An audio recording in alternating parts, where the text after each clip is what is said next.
Dublin. You know, you always want to say that. It's great to be home. You know, they say that great minds think alike, but I'd like to question that today. Raise your hand if you would like to unleash innovation, entrepreneurship, and creativity in your business. No? Yes? Yes? Great. Awesome. Well, stay in your seats because you're going to learn about Neuroinclusion and how it isn't just a fluffy HR initiative, it's actually a game changer for business success. Now, you might be wondering, what is neurodiversity? It's a term that's been used a lot, and we're hearing more and more about it. Well, it's a good thing to wonder. And the word neurodiversity describes all of us collectively. It's the natural variation in how brains work, recognizing that we all have different brains. We all think differently. And then we split into two groups. Neurotypical, people whose brains function typically within the normal parameters of expectation for society. And neurodivergent, those whose brains diverge from what's considered to be typical. And this includes neurotypes like autism, ADHD, and dyslexia, and so many more. But guess what? 1 in 5 people are neurodivergent. That's 20% of your workforce, your customers, and your leadership teams. So 1 in 5. What do you think about that? Just think of the people sitting around your boardroom table, in your Zoom meeting, in your team. Are they afraid to disclose their identity? For fear of discrimination? For fear that they'll be judged or excluded from promotion or opportunities in the business? Or maybe they don't even know that they're neurodivergent at all. Just like me. So in 2024, I was very lucky to be awarded the Neurodiversity Trainer of the Year in Australia. But a few years before that, my life changed in a really profound way. My son was diagnosed with autism and ADHD when he was 2.5. Now, I'm really lucky because in Australia, they've got an amazing system where we could go straight into therapy and work through loads of things. And it gave us a great opportunity for him. But his diagnosis led to my diagnosis. So I was 35 and a late diagnosed woman with autism and ADHD. I had no idea because I grew up in rural Ireland. My primary schooling was fear-based, fear of getting a rap of a stick if you put a foot wrong. And I just had to conform. I had to fit in to what was expected. So you learn to do that, and you learn to just be what people want you to be, or what you think you should be in any given situation. So I kind of became a chameleon. And then I was able to assume any role that was appropriate in any situation. And that in itself is a gift. You could say it's a superpower. But until I burnt out or became overstimulated or just couldn't mask any longer. But at that point, so much of my professional life just made sense. Struggles that I had had in workplaces, struggles with my social life, my opportunities, my strengths that were really different, doing things that a lot of people just couldn't do. And just being able to navigate and understand how to fit into a corporate world that wasn't made for me. So after my diagnosis, I learned many things, and I moved into working in this field. But what struck me most, and the reason that drives me, is the lack of understanding that I encountered. Who might have thought, when I told you that I was autistic, that you were like, oh, you don't look autistic. I get that a lot. you must only be a little bit autistic, are you? Or we all have ADHD. Everyone has ADHD nowadays. And I get it. Because people mean well and they just kind of want to say something to make you feel better. But the reality is, by saying those things, you are actually giving people like me a feeling that we don't matter, that we actually have a diagnosis that impacts us a lot, but we shouldn't disclose it to others because it makes us feel that way. So I made it my mission to help people like me to ensure that my son Daniel wouldn't have to endure the hardships that I did in the corporate world, and so many other neurodivergent people do, by having to navigate the hidden curriculum in the workplace. So I've made it my career and my life's mission, and I do amazing work in amazing organizations all over Australia and the world.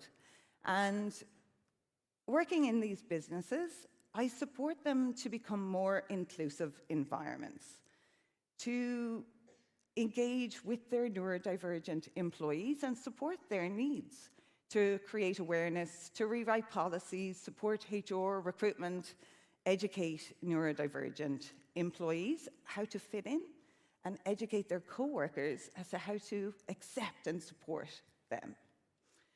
Celebrating differences, it's what it's all about. But the problem is that the workplaces that we work in were not designed for neurodivergent people. They were designed for neurotypical people, the round pegs in the round holes. But this leaves the square pegs, the 20%ers. We struggle to fit in, and it's difficult to assume a role in a company or life or a community when you don't actually fit in. So I created a 7-step program that you have access to in the app. If you click on my name, you can download it for yourself, so you can take it away, and I hope that it will be useful for you. There's one for everyone in the audience. But basically, what this 7-step does, this roadmap, is to help create workplaces where people don't just survive, they thrive. Workplaces where neurodivergent employees aren't forced to mask or conform, that they can become empowered to bring their full selves to work. And help leaders like you to see and harness that talent to create innovations in your businesses and organizations. You see, Steve Jobs, he knew, he could see us. He could see the benefit that being neurodivergent was, thinking differently. And this ad campaign, which I'm sure many of you know, is from 1997. And I love it. It's like my mantra. It's very engaging. It's really wonderful. And most neurodivergent people that I know love it. But when they launched this, it was a turning point for Apple, and it began their market domination. So imagine if your businesses started to embrace thinking differently, and how would that support you? Because here are some of the strengths that neurodivergent people can bring to the table if they're working in an environment that suits them, that supports them. They will unmask and they will flow. But if they don't feel safe in the working environment that they're in, they will suppress these talents. You see, some of the greatest innovators that we know are neurodivergent. Einstein, Edison, Jobs himself, they all thought differently. Elon Musk, he says he's autistic all the time, and Richard Branson credits dyslexia to his entrepreneurial vision. You may have the next Art Fry in your organization. He was the man that created the Post-it note.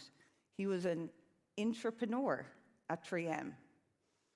Maybe your Art Fry is afraid to speak up in case they might be ridiculed, criticized, told to just shh, keep those silly ideas to yourself. You see, we can innovate, we can brainstorm, We can support your business to come up with the next service that you need to bring you to the next level in business. But you might be wondering, what challenges do the neurodivergent people in my workplace actually face? How do I know who they are, where they are? Well, you wouldn't be aware of the challenges because they come out as mental health problems. And that's what you might think it is.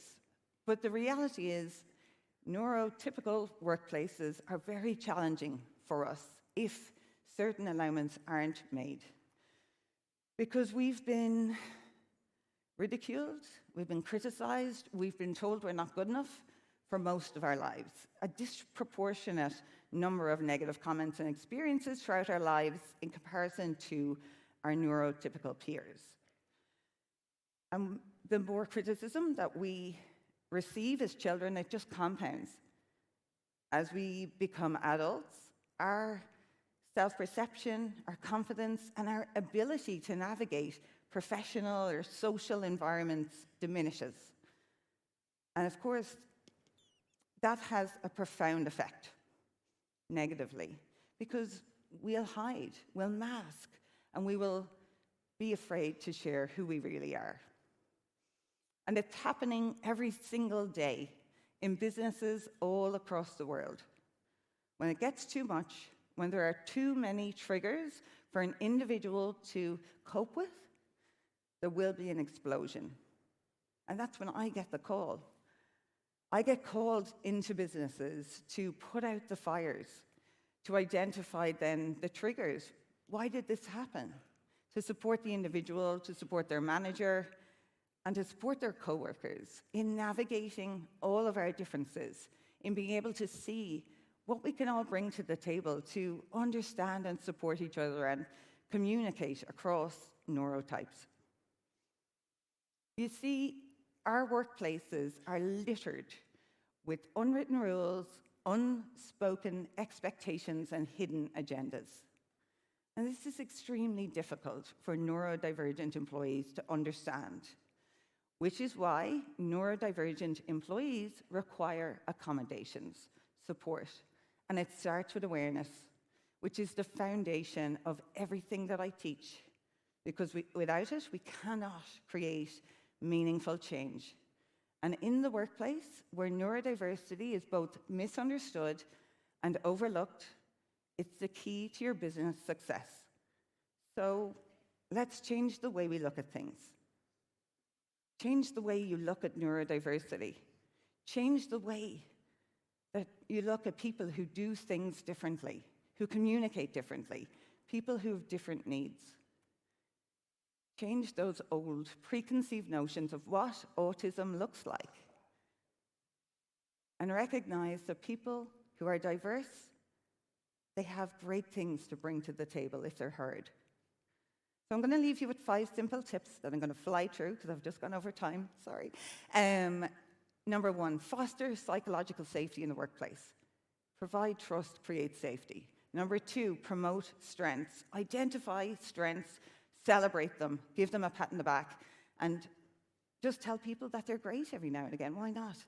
Offer accommodations, whatever it might be. It's not going to be a one-size-fits-all, because if you've met one autistic person, you've met one. Offer everybody what they need to thrive in your workplace. Understand that we all communicate differently and that everybody needs to communicate in a different way that suits them, not the way that suits you to communicate. So find out what is best for them, and please avoid ambiguous language or relying on any implied meanings. And educate your teams. Hire me to come to your business and share this knowledge. Provide a longer training than 10 minutes and educate everybody on the strengths that neurodiverse people can bring to the business. Because the leaders who embrace neuroinclusion today will be the ones who shape the future of business. So create a workplace to empower all of your employees. Because great minds don't always think alike. Great minds think differently. Thank you.